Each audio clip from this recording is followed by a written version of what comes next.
हाँ तो बच्चों, आज का जो हमारा जो टॉपिक है वो हमारे पास से क्या है, जो आपके 40 क्वेश्चन हो रहे हैं आपके यूपी बोर्ड एग्जाम के लिए। हमने 20 क्वेश्चन अपनी 2 वीडियो में कर चुके हैं हम। तो आज हमारा जो 20 क्वेश्चन होंगे आज इसी वीडियो में होंगे। आपकी क्या है, कल पेपर है आपका 1 मार्च को, तो आपको क्या करना है, इन 40 क्वेश्चन को क्या करना है, तैयार करना है आज ही।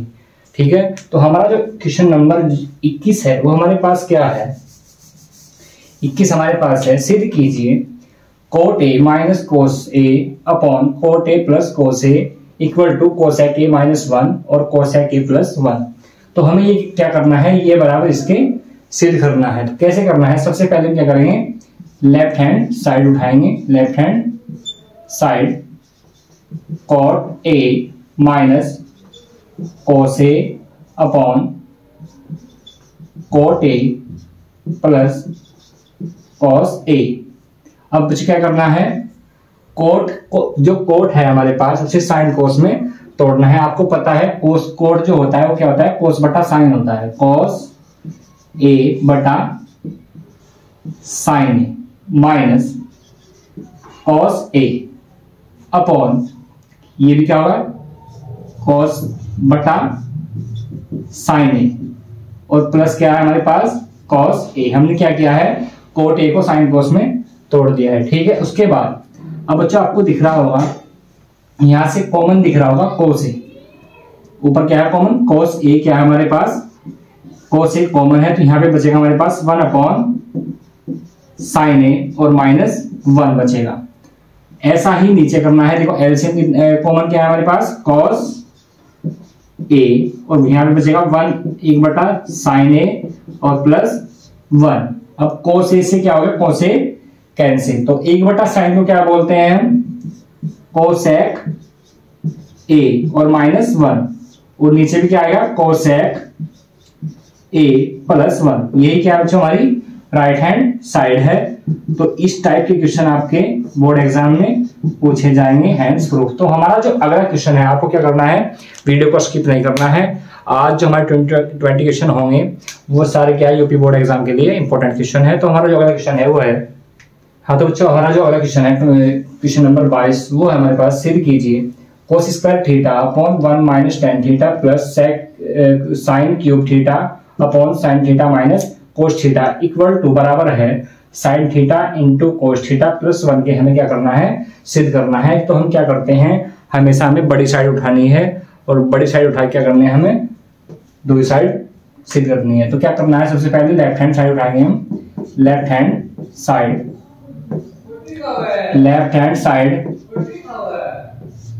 1 minus tan theta plus sine cube theta sine theta minus cos theta. तो यहाँ पे क्या करेंगे बच्चों, इसे tan को चेंज करेंगे, तो cos square theta upon 1 minus sine theta upon cos theta. tan को क्या करा हमने, साइन बटा कोस में तोड़ दिया, उसके बाद plus sine cube theta upon sine theta minus cos theta. तो क्या करेंगे बच्चों, यहां से एलसीएम लेंगे नीचे से, तो क्या होगा यहाँ पे कॉस स्क्वायर थीटा अपॉन नीचे से एलसीएम आएगा हमारे पास कॉस, तो cos theta.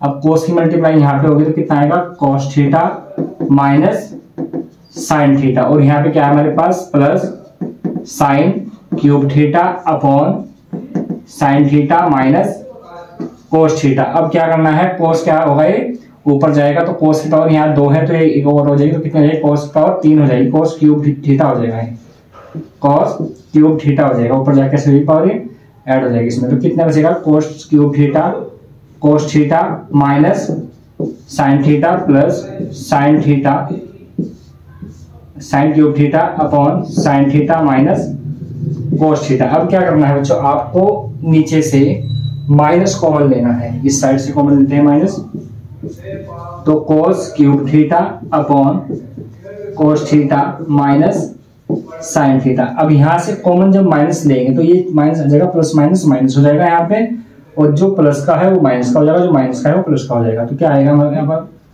Sign cube theta upon cos theta और माइनस साइन थीटा। अब बच्चों आपको दिख रहा होगा कि दोनों का क्या है, हर जो है वो समान है, तो एलसीएम में क्या आएगा, ये पूरा आएगा क्या हमारे पास कोस थीटा और साइन थीटा। जब हर समान हो तो ऊपर के क्या करते हैं, ऐसे लिख देते हैं, मतलब कॉस क्यूब थीटा और माइनस साइन क्यूब थीटा। अब बच्चों आपने पढ़ा है कक्षा 8-9 में फॉर्मूला पढ़ा है ए क्यूब माइनस बी क्यूब। तो क्या होता है ए माइनस बी ए स्क्वायर प्लस बी स्क्वायर और प्लस ए बी। ये आपने क्या किया, फॉर्मूला पढ़ रखा है, तो इसका फॉर्मूले का यूज करना है हमें। ये हमारे पास ए है, ये हमारे पास बी, तो ए क्यूब माइनस बी क्यूब, तो इसमें ये बनाना है हमें। तो हमारे पास आएगा cos theta minus sine theta, उसके बाद cos square theta plus sine square theta plus cos theta into sine theta, और अपोन में क्या है हमारे पास cos theta minus sine theta. अब देखो बच्चों ऊपर और नीचे क्या है, ब्रैकेट सेम है तो कैंसिल आउट हो जाएगा इससे। और आपने पढ़ा है कोस square theta plus sine square theta की वैल्यू कितनी होती है 1, और क्या है कोस थीटा इंटू साइन थीटा। आप सही करके लिख सकते हो, जैसे आपका राइट हैंड साइड है ऐसे लिख लो, इसे पहले से लिख लो, तो sign theta into cos theta plus 1, ये क्या है आपकी राइट हैंड साइड है, हैंड्स प्रूव। तो क्वेश्चन आपको ऐसे यूपी बोर्ड एग्जाम में जरूर मिलेंगे। और हमारा जो अगला क्वेश्चन है वो है, हमारा जो इंपॉर्टेंट क्वेश्चन अगला है वो हमारे पास है क्वेश्चन नंबर 23, जो आपके यूपी बोर्ड एग्जाम में 5 नंबर में पूछा जाता है। तो क्या हमारे पास थेल्स प्रमेय भी आ सकता है, और वहां पे थेल्स प्रमेय को इस प्रकार से भी पूछा जा सकता है। तो कैसे पूछा, किसी त्रिभुज की एक भुजा के समांतर खींची गई रेखा उसकी अन्य दो भुजाओं को जिन बिंदुओं पर काटती है वे बिंदु उन भुजाओं को समान अनुपात में विभाजित करते हैं। तो कैसा क्या कहा है क्वेश्चन में, हमारे पास क्या है, त्रिभुज ABC है, हमारे पास क्या है, त्रिभुज ABC है, जिसकी क्या है, किसी एक भुजा, हम मान लेते हैं ये BC, हमारे पास कोई भुजा है BC, उसके समांतर खींची गई रेखा जो ये रेखा है DE, या क्या करती है, जिस बिंदुओं पर काटती है, तो इन भुजाओं को, ये हमारे पास दो भुजाएं हैं, बाकी दो भुजाएं AB और AC को समान अनुपात में विभाजित करते हैं, जितना ये है इतना ही ये है, इतना ये है इतना ही ये है।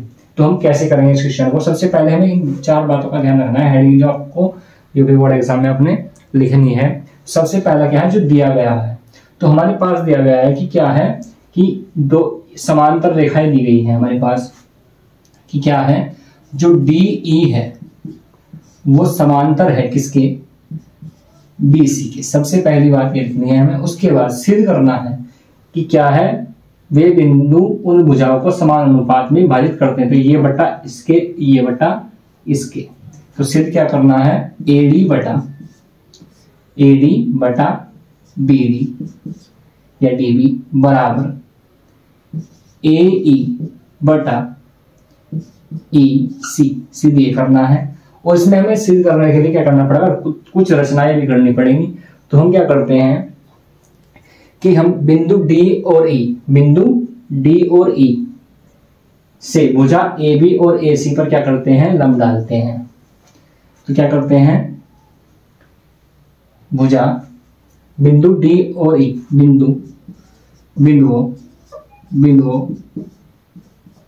D तथा E, बिंदु D तथा E से भुजा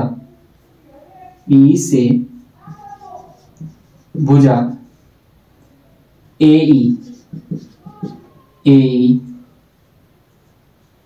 व AD पर लंब क्रमशः DG व EF डालते हैं। तो हमने क्या किया, बिंदु D से इस AE पर लंब डाला DG, और बिंदु E से इस पर लंब डाला हमने क्या, EF। तो उसके बाद क्या करना है, उत्पत्ति करनी है, इसकी प्रूफ करना है। तो प्रूफ करने के लिए सबसे पहले हमें क्या रखना है कि जो हमारे पास दो त्रिभुज है BDE, ये दिख रहा होगा आपका त्रिभुज, ये वाला त्रिभुज दिख रहा है आपको BDE, तथा CDE, इन दोनों का क्या है, आधार क्या है दोनों का, CDE का क्या आधार क्या है, समान है। तो कैसे लिखेंगे, त्रिभुज BDE तथा त्रिभुज CED आधार DE पर, आधार किस पे, DE पर क्या है, समांतर रेखाएं हैं। तो त्रिभुज BDE का क्षेत्रफल बराबर त्रिभुज CDE का क्षेत्रफल। ये समीकरण हमें क्या मान लेनी है, फर्स्ट मान लेनी है। उसके बाद बच्चों क्या करना है, आपको 3 स्टेप करने हैं, जो आपका प्रमेय क्या हो जाएगा, सिद्ध हो जाएगा। तो क्या करना है, सबसे पहले हमें ADE, ये आपको क्या दिख रहा है, एक त्रिभुज दिख रहा है। ADE के साथ जो त्रिभुज लेना है, इसका क्षेत्रफल, ADE का क्षेत्रफल बटा BDE का क्षेत्रफल। तो इन दोनों का क्षेत्रफल क्या करना है, फिर डिवाइड करना है, एक इक्वेशन आएगी उसके बाद। फिर उसके बाद सेकंड कंडीशन में क्या करना है, हमें त्रिभुज ADE लेना है और उसमें क्या लेना है, CDE लेना है। और उसके बाद एक डिवाइड करके फिर इक्वेशन आएगी, उन्हें क्या करना है, दोनों को कंपेयर करना है और आपका आंसर आ जाएगा। तो कैसे करना है, सबसे पहले क्या करते हैं, त्रिभुज ADE का क्षेत्रफल। अब त्रिभुज का क्षेत्रफल होता है 1/2 आधार गुणा ऊंचाई। अब बच्चों क्या करना है, इसमें हमें आधार हमारे पास है कितना, AD, और ऊंचाई क्या लेनी है इसमें हमें, जो इसकी ये है EF, ऊंचाई क्या है हमारे पास, EF, जो इसकी लंब है ऊंचाई। इस त्रिभुज में क्या है, आधार क्या है, AD और EF। उसके बाद त्रिभुज BDE का क्षेत्रफल, तो इसमें क्या होगा, 1/2 आधार क्या होगा इसमें, DB या BD होगा, BD, और इसमें ऊंचाई कितनी होगी, EF। तो क्या करना है, इन्हें डिवाइड करना है। तो क्या होगा, त्रिभुज, एक साथ ही कर देता हूं मैं आपके लिए। तो क्या करना है, साथ के साथ ही क्या करना है, आपको डिवाइड भी कर देना है। तो क्या होगा, त्रिभुज ADE का क्षेत्रफल बटा त्रिभुज BDE का क्षेत्रफल, 1/2 से 1/2 कैंसिल, EF से EF, तो क्या बचा हमारे पास, AD बटा BD। ये हमारे पास इक्वेशन आ गई कौन सी, सेकंड। तो बच्चों आपका आंसर आने वाला है बस। उसके बाद हमें क्या करना है, पहले से हमने क्या बोला था, एक बार त्रिभुज ये लेना है, उसके साथ ये लेना है, और एक बार त्रिभुज ये लेना है, उसके साथ ये लेना है। तो क्या करेंगे, सेकंड कंडीशन क्या करनी है, त्रिभुज ADE का क्षेत्रफल बराबर 1/2। अब इस बार क्या करना है, आपको आधार क्या लेना है, AE लेना है। आधार क्या है, AE, और ऊंचाई क्या लेनी है आपको, DG। ऊंचाई क्या है आपकी, DG, और साथ के साथ डिवाइड कर लेते हैं। इसके साथ कौन त्रिभुज लेना है, इस बार CDE, त्रिभुज CDE का क्षेत्रफल। तो कितना होगा, बराबर 1/2 कितना आएगा, EC और DG। अब क्या होगा बच्चों, इससे ये कैंसिल, DG से DG कैंसिल, तो हमारे पास क्या आ गया, ADE का क्षेत्रफल बटा त्रिभुज CDE का क्षेत्रफल। कितना है हमारे पास, AE बटा EC। तो इक्वेशन कौन सी आएगी हमारे पास, थर्ड। अब बच्चों क्या करना है, समीकरण सेकंड और थर्ड। अब ध्यान से देखना, अगर हम समीकरण सेकंड में या थर्ड में समीकरण फर्स्ट से बी डी ई के स्थान पे क्या रख दें, सी डी ई रख दें। हमने यहाँ क्या गलती कर दी कुछ, त्रिभुज क्या है ए डी ई का क्षेत्रफल। तो हमें क्या करना है, बी डी ई के स्थान पे तो हम सी डी ई रख सकते हैं या सी डी के स्थान पे बी डी ई रख सकते हैं। आप सेकंड में भी रख सकते हो या चीज, या थर्ड में। तो हम क्या करते हैं, थर्ड में रखते हैं, लिखेंगे समीकरण थर्ड में, समीकरण फर्स्ट से मान रखने पर। तो मान कैसे रखेंगे बच्चों, हमारे पास है सी डी ई, तो सी डी के स्थान क्या रखेंगे हम, बी डी ई। तो क्या आएगा हमारे पास, त्रिभुज ए डी ई का अक्षेत्रफल बटा इसके स्थान क्या होगा, बी डी ई। अब त्रिभुज बी डी ई का अक्षेत्रफल, तो कितना है हमारे पास, ए ई बटा ई सी। ये इक्वेशन हमारे पास कौन सी है, 4। अब ध्यान से देखना है, समीकरण 4 और समीकरण 2 को, इनकी एक साइड क्या है, इक्वल है। तो जब एक साइड इक्वल तो दूसरी भी क्या होगी, इक्वल ही होगी। तो क्या लिखेंगे, समीकरण 2 व समीकरण 4 से, तो क्या होगा, एडी बटा बीडी और एई बटा ईसी। यही क्या करना था आपको, सिद्ध करना है, जो ये आपका थेल्स प्रमेय है। तो बच्चों क्या करना है, आपको ये क्वेश्चन जरूर करना है, 5 नंबर है आपके आएगा। तो आपको अगर समझ नहीं आया है तो एक बार वीडियो को और देख लेना है।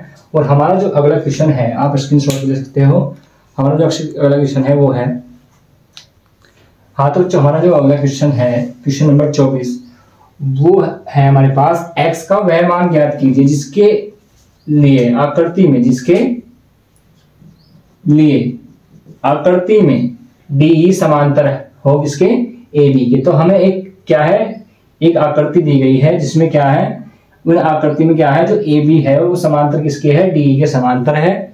तो उसमें क्या है, कुछ हमें वैल्यू दी गई है। तो सबसे पहले ऐसे क्वेश्चन में क्या करना है आपको, अगर किसी भी मतलब चर का मान निकालना हो तो आपको क्या करना है, जो वैल्यू दे रखी है पहले उन्हें लिख लेना है। तो एडी की जो वैल्यू दी गई है वो कितनी है, 3x + 19। तो हमें क्या करना है, एडी बराबर, आंसर में क्या करना है, एडी बराबर कितना है हमारे पास बच्चों, 3x + 19। उसके बाद सी डी या डीसी जो दिया गया है वो कितना है, x + 3। उसके बाद हमें क्या है, बीई की वैल्यू दी गई है, बीई बराबर 3x + 4। और उसके बाद ईसी की वैल्यू कितनी है, x। अगर बच्चों ऐसा क्वेश्चन आता है, आपके कोई ट्रायंगल दे रखा हो, उसमें और 4 वैल्यू दे रखी हो, तो हमें क्या करना है, इसमें थेल्स प्रमेय क्या करना है, यूज करना है। तो आपने अभी पढ़ा है हमारी वीडियो में कि थेल्स प्रमेय क्या होता है, थेल्स प्रमेय में क्या होता है, संगत भुजाओं क्या है, ये क्या होती है, भुजाएं क्या होती है, अनुपात क्या होता है, समान होता है। तो कैसे करेंगे, थेल्स प्रमेय से, इसमें थेल्स प्रमेय यूज करेंगे। तो क्या होगा, ये बटा इसके। आप ऐसे भी कर सकते हो, ये बटा इसके और ये बटा इसके। तो कैसे करना है, थेल्स प्रमेय से, एडी बटा सी डी या डीसी बराबर बीई बटा ईसी। तो वैल्यू रखनी है, एडी की वैल्यू कितनी है हमारे पास, 3x + 19। सीडी की वैल्यू है, डीसी की वैल्यू कितनी है, x + 3 बराबर बीई की वैल्यू कितनी है हमारे पास, 3x + 4। उसके बाद ईसी कितना है, x।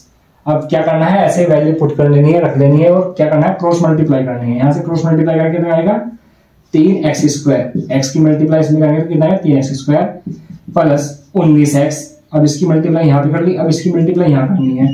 तो पहले x की करेंगे फिर 3 की करेंगे। तो पहले x की करते हैं, कितने आएंगे, 3x², फिर यहाँ कितना आएगा, प्लस के 4x। अब 3 की करते हैं, 3 × 9x और 3 × 4 12। अब देखो ये एक मतलब दोनों साइड क्या है, 3x² है प्लस का, तो ये हो जाएगा कैंसिल आउट हो जाएगा। तो हमारे पास कितना है, यहाँ से 19x है, उधर कितना है, 9 और 4 13x और + 12। अब 13 को इधर पहुंचाएंगे तो कैसा हो जाएगा, इधर आएंगे इधर कैसे हो जाएगा माइनस का, तो 19 minus 13x, 19x minus 13x बराबर 12। तो 19 में 13 कितने बचे बच्चों, 6x और बराबर 12। तो ये क्या आ जाएगा, x की वैल्यू कितनी आ जाएगी, 12/6, 6 दूनी 12। तो x का मान कितना है बच्चों, 2 है। तो इस टाइप के क्वेश्चन आपको क्या करने हैं, ऐसे करना है थिंग्स फॉर्मूला यूज करके। तो हमारा जो अगला क्वेश्चन है वो है, हाँ तो बच्चों आज का जो हमारा नेक्स्ट क्वेश्चन है हमारे पास वो है क्वेश्चन नंबर 25। हमारे पास क्या है, 15 मीटर लंबी एक सीढ़ी एक ऊर्ध्वाधर दीवार के ठीक ऊपरी सिरे तक पहुंच पाती है। यदि सीढ़ी इस समय दीवार से 60 डिग्री का कोण बनाती है तो दीवार की ऊंचाई ज्ञात करो।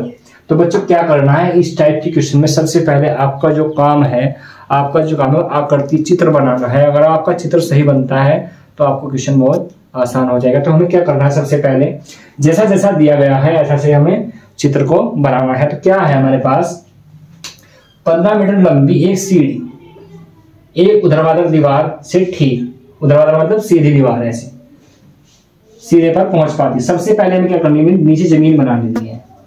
ये हमारे पास नीचे जमीन वाला हिस्सा है। उसके बाद हमें क्या करना है, ये दीवार है हमारे पास, ऊर्ध्वाधर क्या है हमारे पास, दीवार है। अब यहां से कोई सीढ़ी, जमीन से कोई सीढ़ी इसके जो दीवार के ऊर्ध्वाधर ठीक ऊपरी सिरे पर, ठीक दीवार का ऊपरी सिरा ये है और निचला सिरा ये है, तो ऊपरी सिरे पर क्या है, सीढ़ी ऐसे पहुंच पाती है। ये है आपकी सीढ़ी। तो हमने क्या करना है, इस बिंदु को ए मान लेते हैं, इस बिंदु को बी और इस बिंदु को सी। अब क्या है, सीढ़ी क्या है, दीवार के ऊपरी सिरे पर पहुंच पाती है। यदि सीढ़ी इस समय दीवार से, सीढ़ी कहाँ है, सीढ़ी और दीवार कहाँ है, दीवार ये है, सीढ़ी ये, तो कितनी डिग्री का कोण बना रही है, 60 डिग्री का कोण बनाती है। तो दीवार की ऊंचाई, दीवार कौन सी हमारे पास, ए बी, तो दीवार की ऊंचाई मान लेते हैं कितनी है, h, कितनी है h। और 15 मीटर क्या है, लंबी सीढ़ी है, तो सीढ़ी है हमारे पास AC, तो AC हमारे पास ये है, ये हमारे पास। तो बच्चों क्या होगा इसमें, कितनी है, 15 मीटर। तो ऐसा हमें क्या करना है, चित्र बना देना है। उसके बाद एक चीज का ध्यान रखना है, अगर ये कोण यहां पे होता, इस कोण के लिए लंब ये है और आधार ये है, पर इस कोण के लिए लंब ये है और आधार ये है। तो हमें क्या दिया गया है, अगर हमें आधार और कर्ण दिया गया हो तो हमें किसका यूज करना है, कोस का। इससे लंब बटा लाल बटा कक्का से, लंब बटा कर्ण मतलब साइन, आधार बटा कर्ण मतलब कॉस और लंब बटा आधार मतलब टेन। तो क्या करना है बच्चों, सबसे पहले माना, आंसर में कैसे करना है, माना दीवार की ऊंचाई क्या मान लेते हैं, h मीटर है। दीवार की ऊंचाई क्या है, h मीटर है। और हमें दीवार की ऊंचाई जो h मीटर है वो हमें कितनी माननी है, ए बी h मीटर। उसके बाद अब सीढ़ी की लंबाई भी दे रखी है, सीढ़ी की लंबाई क्या है, AC, तो AC की वैल्यू कितनी है हमारे बच्चों, 15 मीटर। और उनके बीच का कोण भी, थीटा की वैल्यू कितनी है हमारे पास, 60। तो सबसे पहले हमें क्या करना है, जो वैल्यू दी गई है, मान दिए गए हैं, वो हमें क्या करना है, लिख लेना है। तो उसके बाद हमारे पास क्या है, इस कोण के लिए आधार है और ये क्या है, कर्ण। तो आधार बटा क्या है, कर्ण, आधार बटा कर्ण के लिए क्या करते हैं, त्रिभुज कौन से में, त्रिभुज ABC में cos थीटा बराबर आधार बटा क्या होता है बच्चों, कर्ण। आधार कितना है इस कोण के लिए, AB, आधार क्या है इस कोण के लिए, AB, और कर्ण कितना है, AC। अब इसके बाद वैल्यू रखें तो cos थीटा की स्थान क्या आएगा, cos 60 बराबर AB की वैल्यू कितनी है हमारे पास, h, और AC की वैल्यू कितनी है हमारे पास, 15। और आपको पता है cos 60 की जो वैल्यू होती है वो कितनी होती है, 1/2। तो h बराबर कितना है, h/15। तो 15 को यहाँ पे मल्टीप्लाई करेंगे तो कितना आएगा, h बराबर 15/2, और 2 से डिवाइड करेंगे तो कितना आएगा, 7.5। तो क्या है, दीवार की लंबाई जो है वो हम ऊंचाई है वो 7.5 मतलब 7.5 मीटर है। यही आपका क्या है आंसर। तो इस टाइप के क्वेश्चन आपके यूपी बोर्ड एग्जाम में पूछे जाएंगे। और हमारा जो अगला क्वेश्चन है वो है, हाँ तो बच्चों हमारा जो अगला क्वेश्चन है हमारे पास क्वेश्चन नंबर 26 है। एक समान ऊंचाई के दो खंभे 100 मीटर चौड़ी सड़क के दोनों ओर स्थित हैं। सड़क पर स्थित एक बिंदु से दोनों खंभों के शीर्षों के उन्नयन कोण विपरीत दिशा में क्रमशः 45 तथा 30 हैं। सड़क पर उस बिंदु की स्थिति तथा खंभों की ऊंचाई ज्ञात करनी है। तो बच्चों क्या करना है हमें, सबसे पहले मैंने बताया था ऐसे क्वेश्चन में क्या करना है, हमें डायग्राम चित्र बनाना है। तो क्या करना है, सबसे पहले हमारे पास ये क्या है, ये भूमि बना ली हमने। क्या है भूमि मतलब सड़क है, सड़क की क्या है चौड़ाई है। इस पे हमें क्या है समान लंबाई क्या करने हैं, दो खंबे खड़े करने हैं। एक खंबा ये हमारे पास और एक खंबा थोड़ा तिरछा हो रहा है सर। ये हमारे पास क्या है भूमि है। उसके बाद ये हमारे पास क्या है, दो समान लंबाई क्या है, दो खंबे हैं। इस खंबे का नाम ए बी है और ये हमारे पास सी डी। उसके बाद इनकी जो सड़क की जो चौड़ाई है वो हमारे पास कितनी है 100 मीटर। सड़क की क्या है 100 मीटर चौड़ी सड़क है। उसके बाद इन खंभों के जो शीर्ष हैं सड़क के किसी बिंदु पर, सड़क के किसी बिंदु यहां मान लेते हैं, कोई बिंदु एम मान लेते हैं। क्या है एम। सड़क पर कोई बिंदु एम है जिसके इन खंभों के जो शीर्षों के उन्नयन कोण विपरीत दिशा में है, वे क्या होंगे ये और ये। आपको क्या लाइन सीधी खींचनी है। उसके बाद अब खंभों की जो ऊंचाइयां हैं वो मान लेते हैं कितनी खंभों की ऊंचाई h है। जब समान है तो दूसरे की कितनी होगी h ही होगी। और ये मान लेते हैं कि इस खंभे से ए बी खंभे से जो बिंदु है सड़क पर ये कितनी है x दूरी पर है स्थित है। तो ये कितना होगा, ये पूरी कितनी है 100 है तो 100 माइनस x दूरी होगी, ये 100 माइनस x ये होगा। उसके बाद क्या करना है बच्चों में, हमें कोण दिए गए हैं। ये कोण हमारे पास क्या है विपरीत दिशा में 45 डिग्री है और ये हमारे पास क्या है 30 डिग्री है। तो सबसे पहले हमें क्या करना है डायग्राम बना लेना है। उसके बाद अब देखते हैं कैसे करना है। सबसे पहले हम त्रिभुज लेंगे AMB। इसमें क्या करेंगे, हमारे पास लंब है और क्या है हमारे पास आधार है। तो tan का फॉर्मूला यूज करेंगे यहां से। तो क्या करेंगे सबसे पहले क्या माना खंभों की ऊंचाई बराबर कितनी है h मीटर मान लेते हैं। उसके बाद हम बाकी सारे डायग्राम में है ही। उसके बाद त्रिभुज AMB में tan थीटा बराबर लंब बटा आधार। तो tan थीटा की वैल्यू कितनी है tan 45 और लंब कितना है हमारे पास h और आधार कितना है हमारे पास इस त्रिभुज में x। तो tan 45 की वैल्यू कितनी होती है 1। तो क्या होगा h और x। तो हमारे पास क्या आ गया x बराबर कितना आ गया h। ये हमारे पास समीकरण फर्स्ट। उसके बाद अब इस त्रिभुज में लगाना है लंब बटा आधार ऐसे ही। और वहां जो थीटा की वैल्यू होगी वहां कितनी होगी 30। तो त्रिभुज कौन सा CMD में tan 30 बराबर लंब कितना है h है और आधार कितना है 100 माइनस x है। अब ये कितना है tan 60 की जो वैल्यू होती है वो होती है बेटा √3। कितना होता है √1 बटा √3 1 बटा √3 कितना 1 बटा √3। तो h बराबर 100 माइनस x। अब इसकी मल्टीप्लाई यहां करेंगे तो h की वैल्यू आएगी हमारे पास, आएगी 100 माइनस x अपॉन √3। और उसके बाद क्या करना है बच्चों आपको, अब ध्यान से देखना है। हमारे पास h बराबर क्या है x है। तो हम पहले x की वैल्यू भी निकाल सकते हैं और एच की वैल्यू निकाल सकते हैं। तो सबसे पहले हम क्या करते हैं, एच की वैल्यू निकालते हैं। तो हम एक्स की वैल्यू एक्स के स्थान क्या रखते हैं, एच रखते हैं। तो क्या आएगा हमारे पास, एच बराबर 100 माइनस एच बटा √3। तो हमने यहाँ क्या किया, समीकरण फर्स्ट से एक्स का मान क्या रख दिया, एच रख दिया यहाँ पे। तो हमारे पास क्या होगा, √3h बराबर 100 माइनस एच। अब h इधर आएगा तो कितना होगा, √3h प्लस एच बराबर 100। इधर आगे क्या होगा प्लस, अब h कॉमन आ गया हमारे पास, तो कितना होगा, √3 प्लस 1 अपॉन 100। अब बच्चे क्या करना है, h बराबर तो 100 बटा √3 प्लस 1।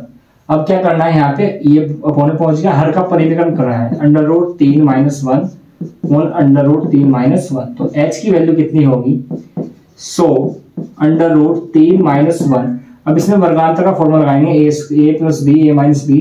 तो ये 3 माइनस 1 होएगा, 3 माइनस 1। तो कितना आ गया, 100 √3 माइनस 1 बटा 2 से काटे कितना है 50। तो कितना आएगा 50। तो 50 √3 माइनस 1, ठीक है। h की वैल्यू आ गई हमारे पास, h जितनी हमारे पास h की वैल्यू आई है। अब ये मान हमें क्या रखना है, h हमारे पास ऊंचाई आ गई हमारे पास कितनी, 50 इंटू √3 प्लस 1। ऐसे क्या करना है, ये मान हमें क्या रखना है, समीकरण फर्स्ट में रखना है। समीकरण फर्स्ट में x का h का मान रखने पर, तो जितना h का मान है उतना ही क्या है, x का मान है। तो क्या √3 माइनस 1। तो बच्चों क्या है, ये आपकी स्थिति है और ये आपकी क्या है, ऊंचाई है। तो आपको ऐसे यहाँ तक भी करना है। उसके अगर आगे आपको आगे करना है तो √3 की वैल्यू भी आप रख सकते हो। बाकी आपको यहाँ तक करने में भी नंबर पूरे मिलेंगे। उसके बाद जो हमारा अगला क्वेश्चन है वो है, हाँ तो बच्चों हमारा जो अगला क्वेश्चन है हमारे पास, क्वेश्चन नंबर 27। एक 21 सेंटीमीटर त्रिज्या वाले वृत्त के उस त्रिज्या खंड का क्षेत्रफल ज्ञात कीजिए जिसका केंद्रीय कोण क्या है, 120 है। तो हमारे पास क्या है, एक वृत्त है। ये हमारे पास क्या है, एक वृत्त है जिसका क्या है, त्रिज्या कितनी है इसकी,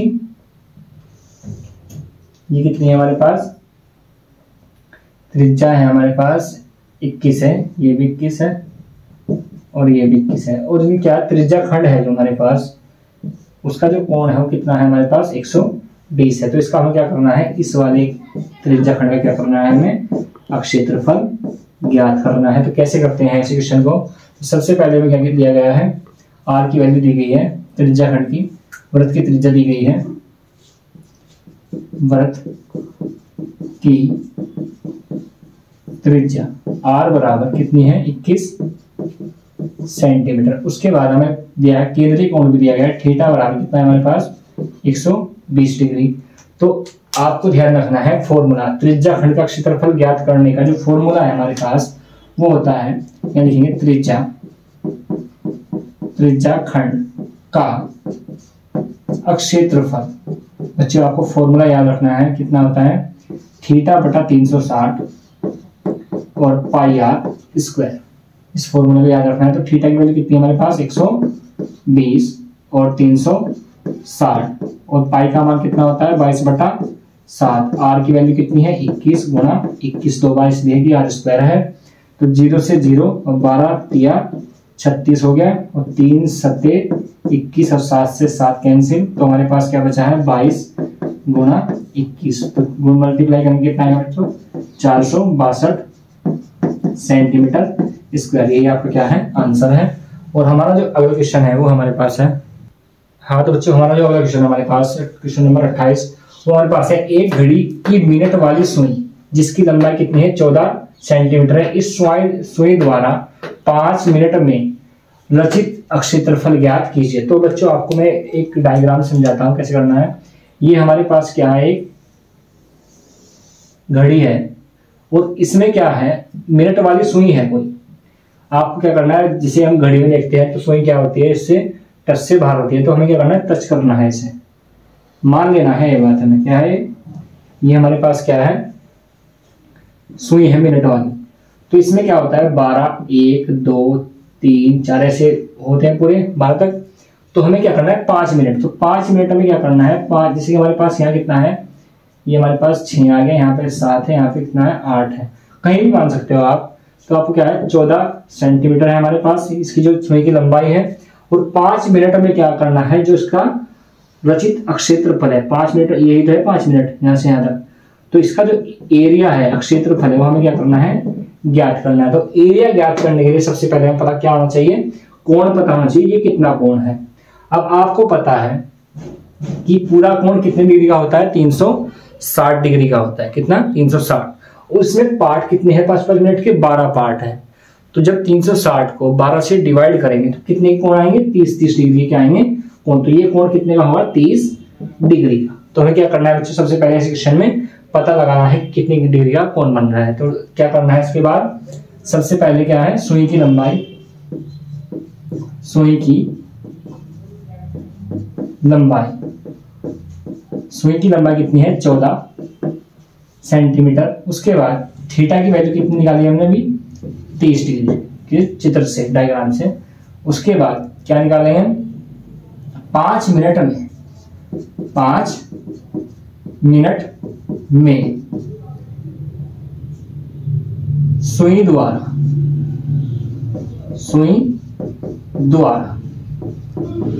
रचित अक्षेत्रफल। अब बच्चों आपको ध्यान रखना है ये भी क्या है त्रिज्या खंड है। तो त्रिज्या खंड का आपको फॉर्मूला भी बताया था मैंने, थीटा बटा 360 और पाई आर स्क्वायर।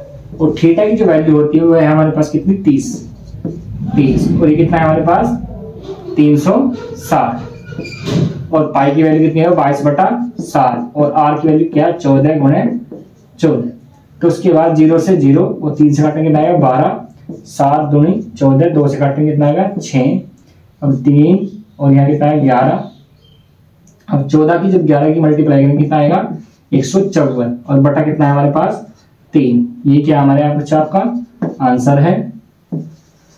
ऐसे आपको क्या करना है, ऐसे क्वेश्चन करने हैं जो आपके 1 नंबर या 2 नंबर में आएंगे पेपर में। तो हमारा जो अगला क्वेश्चन है वो है, तो हमारा जो अगला क्वेश्चन है हमारे पास वो क्वेश्चन नंबर 29 और 30 हमने एक साथ लिखे हैं। इस टाइप के क्वेश्चन आपके यूपी बोर्ड एग्जाम में 2 नंबर में पूछा जाएगा। तो कैसे करना है क्वेश्चन को, एक शंकु के आधार की त्रिज्या 3.5 सेंटीमीटर तथा ऊंचाई 12 सेंटीमीटर है, शंकु की तिर्यक ऊंचाई ज्ञात कीजिए। अब बच्चों आपको पता होगा शंकु इस टाइप का होता है, ये हमारे पास क्या है शंकु है, इसमें क्या है ये होती है इसकी तिर्यक ऊंचाई और ये होती है इसकी ऊर्ध्वाधर ऊंचाई h और ये होती है यहाँ से यहाँ तक इसकी r त्रिज्या। तो हमें वैल्यू दी गई है क्या शंकु की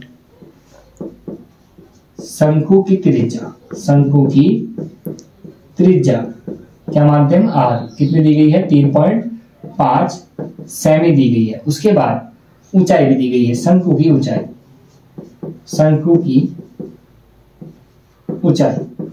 ऊंचाई जो दी गई है वो h का मान कितना है 12 सेंटीमीटर। और निकालना क्या है शंकु की तिर्यक ऊंचाई निकालनी है और आयतन भी निकालना है। तो हम सबसे पहले क्या करेंगे शंकु की तिर्यक ऊंचाई। तो शंकु सूत्र है हमारे पास, सूत्र है शंकु की तिर्यक ऊंचाई का जो फॉर्मूला होता है वो हमारे पास है L बराबर h square plus r square का अंडर रूट।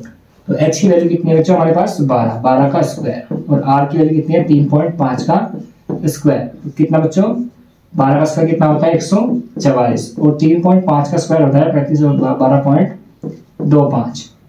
और जब इसका जब बैलेंस करेंगे हमारे पास है 156.25 और इसका जब वर्गमूल लेंगे तो बच्चों ध्यान रखना है आपको 12 पॉइंट कितना आएगा 5 सेंटीमीटर।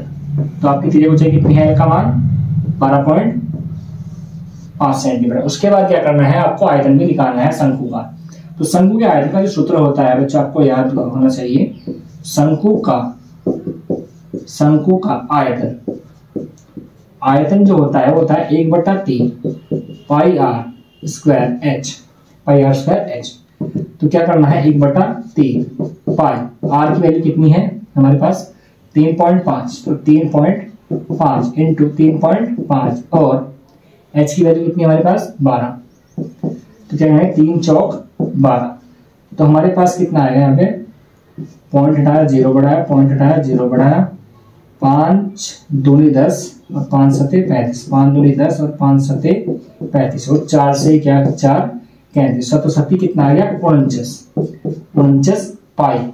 अब बच्चों आप क्या कर सकते हो, पाई का मान भी रख सकते हो और इसे पाई में भी छोड़ सकते हो। जो आयतन होता है वो होता है क्यूब में आता है, तो क्या होगा सेंटीमीटर क्यूब। तो आपको क्या आएगा आयतन 49 पाई। ऐसे हमारा दूसरा क्वेश्चन है, क्वेश्चन नंबर 30 है। एक लंबवृत्तीय शंकु के आधार की परिधि, परिधि का मतलब कितना है, तो शंकु के आधार की परिधि है। आधार की परिधि क्या होती है, ये होती है, ये होती है वृत्ताकार। वृत्त की जो परिधि होती है वो होती है 2 पाई r। तो कितना है, हमें 2 पाई r का मान दिया गया है 24 पाई और ऊर्ध्वाधर ऊंचाई दी गई है 5 सेंटीमीटर। शंकु का आयतन क्या करना है, ज्ञात करना है। तो क्या दिया गया है, सबसे पहले हम लिखते हैं माना। माना क्या करते हैं, माना शंकु की त्रिज्या, माना शंकु की त्रिज्या क्या मान लेते हैं r सेंटीमीटर है और दिया गया है हमें आधार, शंकु के आधार की परिधि, शंकु के आधार की परिधि। आधार कैसा होता है, वृत्ताकार होता है, वो कितनी है 24 पाई और परिधि 2 पाई r। तो कितना है 24 पाई, पाई से पाई कैंसिल, तो यहाँ पे 2r की वैल्यू कितनी आएगी हमारे पास 24, तो r की वैल्यू कितनी आएगी 24/2, तो कितनी 12। तो r का मान कितना हमारे पास 12 सेंटीमीटर आ गया। उसके बाद शंकु की ऊर्ध्वाधर ऊंचाई कितनी है 5 सेंटीमीटर। तो शंकु की ऊर्ध्वाधर ऊंचाई वो है h का मान कितना 5 सेंटीमीटर। अब हम निकालना क्या है, हमें शंकु का आयतन। तो शंकु के आयतन का सूत्र आपने अभी पढ़ा है, शंकु का आयतन कितना होता है बच्चों 1/3 पाई r स्क्वायर h, 1/3 पाई। ऐसे ही r की वैल्यू कितनी है हमारे पास 12, तो 12 × 12 और h का मान कितना है 5, तो 3 चौक 12, तो कितना होगा 5 चौक 20 और 12 और पाई, 12 दूनी 24, 240 पाई क्या है सेंटीमीटर क्यूब। ये आपका क्या बच्चों आंसर है। और हमारा जो अगला क्वेश्चन है वो है हमारे पास, हाँ तो बच्चों हमारा जो क्वेश्चन है, हमारा क्वेश्चन नंबर है 31। यदि निम्नलिखित आंकड़ों का समांतर माध्य 17 है तो बारंबारता पी का मान ज्ञात करें। तो कैसे करना है, इस टाइप का क्वेश्चन आता है आपके पास, तो हमें क्या करना है आंसर में क्या करना है, सबसे पहले हमें क्या लिखना है पद। पद हमारे पास क्या है x, तो हमें ऐसे कॉलम बनाना है हमें। तो हमारे पास क्या है पद, पद कितना है हमारे पास, सबसे पहले 10, उसके बाद 15, फिर क्या है 20, फिर क्या है हमारे पास 25। उसके बाद क्या करना है बच्चों में, बारंबारता दी गई है। बारंबारता कितनी है, बारंबारता f का मान भी हमें दिया गया है, कितना है 7, 10, p और 6। उसके बाद बच्चों क्या करना है आपको, अगर इस टाइप का क्वेश्चन आता है तो हमें सबसे पहले क्या करना है fx निकालना है। क्या fx, तो 10 की 7 में करेंगे कितना है मल्टीप्लाई करनी है f की और x की कितना आएगा 70, इस किस में करेंगे कितना आएगा 150 और 20 p और 25 छक्की कितने होते हैं 150, 25 चौका 100, 25 कितना 150। तो सबसे पहले क्या काम करना है, हमें ये काम करना है कि हमें क्या करना है fx निकाल लेना है। उसके बाद जो हमें क्या क्या दिया गया है, हमें समांतर माध्य दिया गया है। हमें क्या पता है समांतर माध्य का जो फॉर्मूला है, समांतर माध्य बराबर x बार बराबर sigma fx upon sigma f। ये हमारे पास क्या होता है फॉर्मूला होता है। तो हमें क्या करना है, सबसे पहले सिग्मा fx निकालना और सिग्मा f भी निकालना है। तो हम क्या करते हैं, इनका योग करते हैं। तो योग कैसे करेंगे, सिग्मा fx 150 होगी, 300 300 370, तो 370 प्लस 20 p। उसके बाद इसका जोड़ करते हैं 7 10 17 17 और 6 23, तो सिग्मा f का मान कितना है 23 प्लस p।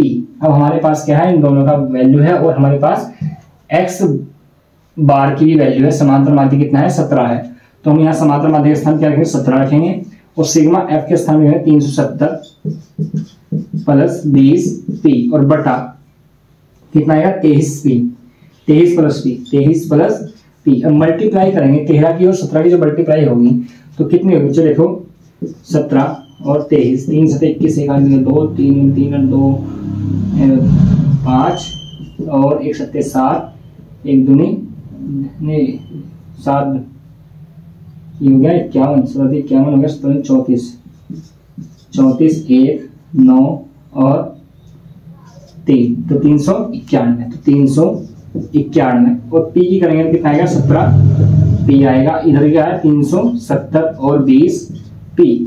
उसके बाद क्या करेंगे बच्चों, इसे 370p वाले एक साइड में, बिना p वाले एक साइड में, तो इधर कैसे हो जाएगा 17p माइनस 20p और जब ये इधर जाएगा तो 370 माइनस 391। अब यहां से बैलेंस कितना होगा -3p। अब यहां से कितना बचेगा बच्चों माइनस के 21, और माइनस से माइनस और p बराबर कितना आएगा 21/3, 3 से काटेंगे तो क्या 7, तो p की वैल्यू कितनी बच्चों 7। ऐसे आपको क्या करना है, ये क्वेश्चन करना है। और हमारा जो अगला क्वेश्चन है वो हमारे पास है, हाँ तो बच्चों हमारा जो अगला क्वेश्चन हमारे पास क्या है, क्वेश्चन नंबर 32 है। माना हम एक पासे को एक बार फेंकते हैं, क्या बच्चों एक बार फेंकते हैं। तो पहला क्वेश्चन हमारे पास 4 से बड़ी संख्या प्राप्त होने की प्रायिकता क्या होगी वो बतानी है हमें, और 4 से छोटी या उसके बराबर संख्या प्राप्त होने की प्रायिकता बतानी है क्या है। तो हमें आपको पता होना चाहिए, पता भी है आपको कि पासे में क्या होते हैं 6 नंबर होते हैं। जैसे हम जो लूडो होती है उसका जो गिट्टा होता है उसमें कितने 6 नंबर होते हैं, 1 2 3 4 5 6। तो क्या होता है हमें क्या 4 से बड़ी, अब 4 से बड़ी संख्या कितनी होती है उसमें 5 और 6 मतलब 2 होती है। तो हम क्या लिखेंगे, सबसे पहले क्वेश्चन नंबर 1 कुल संभव परिणाम, कुल संभव परिणाम कितने बच्चों उसमें 6, कितने हैं 6, कौन कौन से 1 2 3 4 5 6, ठीक है। उसके बाद 4 से बड़ी, 4 से बड़ी संख्या के अनुकूल परिणाम कितने होते हैं, 4 से बड़ी कितनी होती है 5 और 6 होती है, मतलब कितने नंबर है 2 नंबर है, ठीक है। उसके बाद क्या निकालना है, 4 से बड़ी प्रायिकता बतानी है। तो 4 से बड़ी, तो यहाँ पे क्या लिखना है घटना ए लिखते हैं, क्या लिखते हैं घटना ए, ये हमारे पास क्या है घटना ए, घटना ए के अनुकूल परिमाण कितने हैं 5 और 6 पहली कंडीशन में। तो हम क्या लिखेंगे 4 से बड़ी, 4 से बड़ी संख्या प्राप्त होने की प्रायिकता। तो बेटा फॉर्मूला याद रखना है आपको, घटना ए के अनुकूल परिणाम, घटना ए के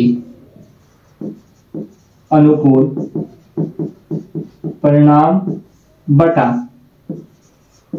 कुल संभव परिणाम। अब घटना की एक जो अनुकूल परिणाम है कितने थे 2 थे, और कुल कितने हैं 6, तो 2 एकम 2 2 3 6, तो कितना आएगा इसकी प्रायिकता 1/3। आपका पहला क्या है आंसर 1/3। ऐसे ही क्या करना है 4 से बड़ी, 4 से छोटी। अब 4 से छोटी जो संख्या होती है सम नंबर 2 करना है इसमें। तो सबसे पहले क्या लिखेंगे कुल संभव परिणाम कितने होते हैं 6।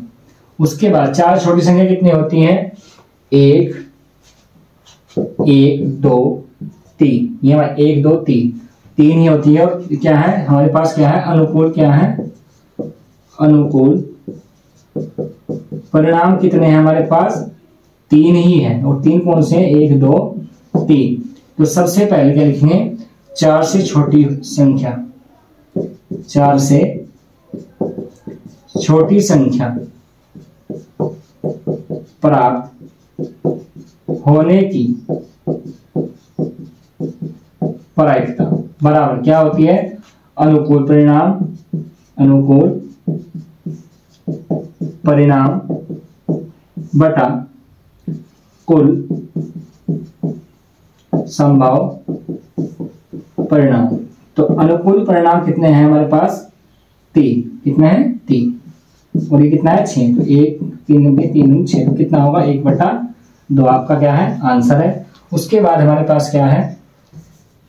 उसके बराबर क्या है? सबसे पहले क्या लिखेंगे हम? कुल संभव परिणाम कितने हमारे पास? 6। अनुकूल परिणाम कितने हमारे पास? अब 4 के बराबर, मतलब 4 के बराबर 1 2 3 4। तो कुल परिणाम कितने हो गए? 4। अनुकूल परिणाम कितने हो गए? 4। तो यहाँ पे क्या होगा? 4 के बराबर 4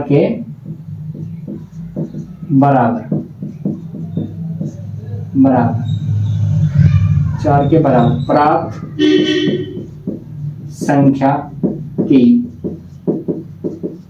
प्रायिकता कितनी होगी बेटा? अनुकूल परिणाम 4 है और ये कितने हैं? 6। तो 2 से काटेंगे, 2 दूनी 4, 2 तिया 6, 2/3। यहाँ क्या आ गया? आंसर आ गया। और हमारा जो अगला क्वेश्चन है वो है हमारे पास, हाँ तो बच्चों हमारे जो अगले क्वेश्चन है वो हमारे पास क्या है? प्रत्यक्ष विधि और कल्पित माध्य विधि और पग विचलन विधि और बहुलक और माध्यक और माध्यिका। ये वाले क्वेश्चन जो हमारे पास ये विधियां हैं, ये आपके यूपी बोर्ड में कितनी 10 अंक का प्रश्न पूछे जाएंगे, जो हमने अपने चैनल पर पहले से ही इन क्वेश्चनों की, इन विधियों की वीडियो डाल रखी है। तो आपको क्या करना है? ये वीडियो आपको जरूर देखनी है, क्योंकि इसमें क्या है 10 नंबर के पेपर में 10 अंक का क्या आता है? पेपर में क्वेश्चन आते हैं। क्या हमारे पास प्रत्यक्ष विधि में आपको क्या होगा? प्रत्यक्ष विधि आपको लिखा मिलेगा हमारे थंबनेल में। उसके बाद कल्पित माध्य विधि, विचलन विधि, बहुलक और माध्यक, ये आपको हमारे चैनल पर जाकर जरूर देखनी है वीडियो। और आपके कल के पेपर के लिए आपको बेस्ट ऑफ लक।